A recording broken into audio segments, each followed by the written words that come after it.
Hello, creative people! Today we're going to talk about one of the trickiest parts of selling art, how much to charge. This is the point where so many artists freeze up, underprice themselves, and avoid selling altogether because they don't know the right number, or they go too high too soon and end up selling nothing because their pricing was a hit and miss. What's the biggest problem with the art pricing today is that it seems like there are no rules and it's just confusing. Because in fact, in art, unlike other industries, there really aren't a lot of rules. The main rule is that art should cost as much as people are ready to pay for it. At the same time, many artists just seem to whip out whatever number they feel like, but if we look at it closely, a price for an artwork doesn't just fall from the sky out of nowhere. Correct pricing is part research, and that's a big part, and then part intuition and part confidence. Today, I'm going to break that down for you. I'm going to give you a few tips for correct pricing. Number one, understand your market. Art doesn't exist in a vacuum. If you're selling small abstracts on canvas paper, your buyers are different from someone offering giant framed oil portraits.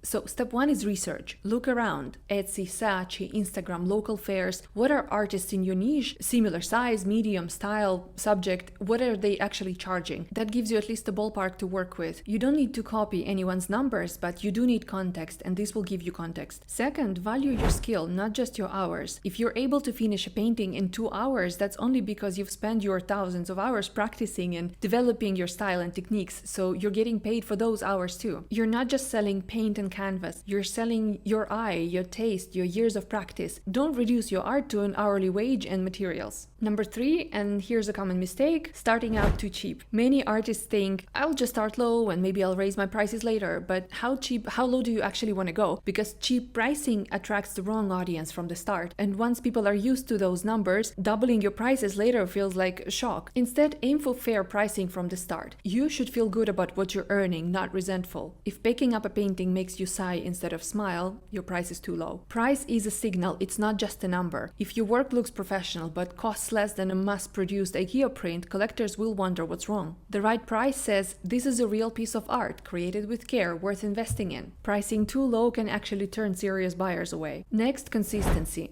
Don't randomly change your prices every week. Don't apologize for them, and please don't hide them. Put your prices out there clearly. Transparency builds trust, and buyers appreciate that. And finally, plan for growth. As you sell more work, you can raise your prices gradually, 10 to 20% every year or after every few pieces sold. Collectors do expect prices to rise as your reputation grows. The key is to make increases steady and confident, not random. And most importantly, set a price that makes you feel confident and satisfied when you pack the painting, because if you feel like you're being underpaid, you will lose your motivation very quickly. Plus, confidence in your pricing attracts confident buyers. So let me know in the comments what's been your biggest struggle with pricing, and let's talk about it because you're definitely not alone. And if you want to go deeper into building a real system for selling your art, from pricing to marketing to consistent sales, join me inside the Artpreneur Method. The link is right below this video. That's where I take you step by step through building an art business that actually works. Don't forget to subscribe for weekly art marketing advice, and see you in the next video.